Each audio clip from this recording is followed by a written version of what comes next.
Hi, I'm Michael Dresser. I'm one of the UK's most unique sex and intimacy coaches for men. And I want to talk here about erogenous zones. Because a lot of guys think that they know what that means, but I actually think that most people aren't anywhere close to really understanding the capacity that their body has for arousal. And they're going about it all wrong. So if you're not familiar with the concept of erogenous zones, they are parts of your body which can create a feeling of arousal when they're stimulated or when they're touched. And take a moment now to think about your own body and where your erogenous zones might be located. I'm guessing that your mind probably went straight to your genitals and maybe the surrounding areas like your perineum, your inner thighs, your pubic region, and then maybe one or two other obvious places like your nipples or neck. These are some of the most common go-to areas for guys when it comes to getting turned on. And there are some good reasons for that. These areas tend to have a high concentration of nerve endings, so when they get touched, there's more stimulation coming into your skin, so the sensation can be more intense. But they're also areas which we've often been socialised or conditioned to think of as being, quote unquote, important for getting the job done when it comes to getting turned on. And I think this can create a bit of a problem. When it comes to turning themselves on, a huge percentage of guys will tend to just go straight for their dick as a starting point and completely ignore the fact that actually the rest of their body also has a great capacity for pleasurable sensation. But even with erogenous zones, there can still be the tendency to go straight for the small, obvious set of areas that I listed earlier and not even to consider any other part of the body. And then, of course, there's an expectation that stimulating those areas is going to get some kind of sexy result. And so you focus exclusively on trying to get that result. And if it doesn't happen, that can feel really disappointing. Or worse, it can feel like there's something wrong. But of course, your body's not a machine.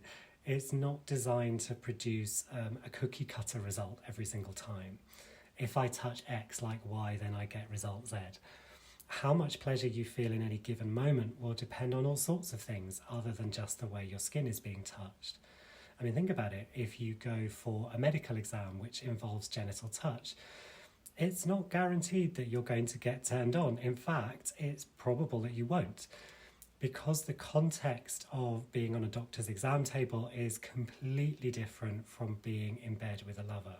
So even if your body might respond in some way to the physical stimulus, your mind is likely to give what's happening a very different meaning and one that doesn't include arousal. Obviously, that might be a little different if you have a doctor-patient fantasy, but again, that's more about your brain attaching an erotic meaning to what's happening as much as the sensation itself that is pleasurable in your body. And my point here really is that arousal is complex. It's not a one-shot button, press here for rocket launch. And this is what I think is problematic about just the notion of erogenous zones.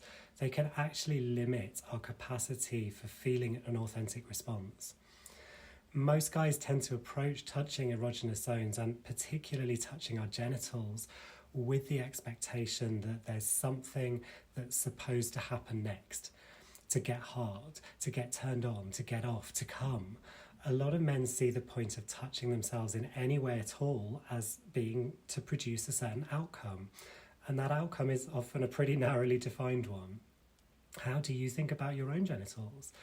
Do you see them as having a job to do or a task to perform to provide you with a sexual experience or an orgasm? But how about if you flip that expectation and you saw their job being simply to experience pleasure? I mean, that's why they have so many nerve endings, right? To experience pleasure, just that. And it may not be the pleasure that you think they're supposed to have, and the pleasure that they experience may not even necessarily be sexually arousing, but that doesn't mean it's not still pleasure. And the pleasure that you're capable of experiencing in your body actually has a far greater range than you might imagine. So next time you're touching yourself for arousal, I really invite you to try doing it differently. So expand your touch beyond your go-to body parts that you usually default to. Touch to feel rather than touching to try and get a particular result. And see what you really feel rather than what you think you ought to feel. And slow your touch down.